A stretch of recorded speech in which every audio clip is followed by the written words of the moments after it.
C채널 뉴스입니다. 다음 주부터 시작되는 한국교회 여러 교단의 정기총회를 점검하고 있습니다. 오늘은 깨끗하고 건강한 총회를 치르기 위한 과제들을 짚어봅니다. 곽영신 기자의 보도입니다. 지난해 9월 대한여수교장로회 합동총회 제97회 정기총회는 설립 100주년을 기념하는 뜻깊은 자리였음에도 불구하고 용역동원, 가스총 등장, 기습 파회 등으로 파행하고 말았습니다. 이후 1년이 지나도록 총회 파행 사태는 수습되지 못하고 갈등과 분쟁이 꼬리를 물었습니다. 최근 교단 실행위원회가 지도부와 반목해왔던 비대위 인사들을 징계하고 97회 총회 관련 헌의안을 모두 반려하면서 이번 총회에서도 갈등이 반복되는 게 아니냐는 우려도 나오고 있는 상황입니다. 이처럼 한국교회 교단총회는 때때로 교권 다툼, 부정선거 등 여러 문제들로 혼란을 겪기도 했습니다. 최근 기독교윤리실천운동과 교단총회 공동대책위원회 등 기독시민단체들은 각 교단의 건의사항을 제출하는 등 거룩한 총회를 치르기 위한 노력을 기울이고 있습니다.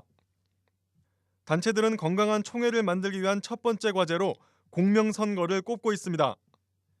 그동안 금권선거, 상호 비방, 파벌싸움 등 일반 정치권의 행태와 다르지 않았다는 점을 반성하고 선거만큼은 깨끗하게 치러야 한다는 겁니다. 이를 위해 공식 감시기구를 두거나 선거법을 개정하는 방안 등이 제시되고 있습니다.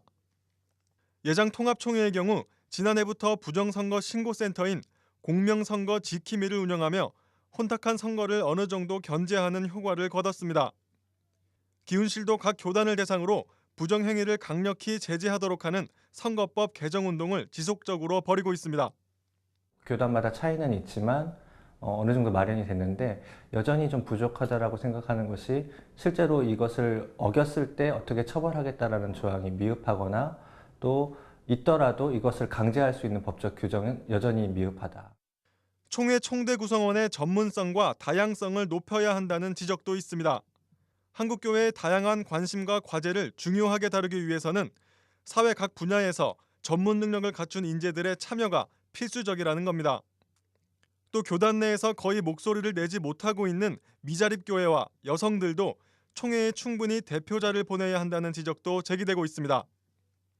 거룩한 총회는 곧 한국교회의 갱신과 연결되어 있는 만큼 교회의 잘못된 제도를 먼저 개혁해야 한다는 목소리도 높습니다. 교회 안팎에서 논란이 되고 있는 목회 세습이나 교회의 투명한 재정 운용 등은 총회에서 분명한 기준을 세워줘야 한다는 겁니다.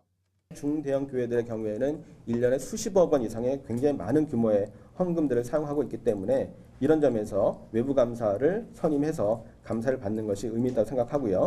마찬가지로 각 교단 총회나 연합 기관들도 이렇게 하는 것이 한편 10년째 주요 교단 총회를 참관, 평가하고 있는 교단총회 공동대책위원회는 올해도 예장 통합, 합동, 기장 등 5개 교단의 정기총회를 참관할 예정입니다. 공대위는 지난 3일 출범을 알리고 올해는 목회자 윤리 강령과 세습 방지 법안, 여성 안수, 민주적 회의 운영 등을 중점으로 참관 활동을 벌일 계획이라고 밝혔습니다. 교단 정기총회는 곧 한국교회의 현재 수준과 모습을 그대로 보여주는 자리입니다. 올 가을 이어질 총회가 깨끗하고 건강하게 치러져 한국교회가 새롭게 되는 계기가 되길 기대합니다. C채널 뉴스 곽영신입니다.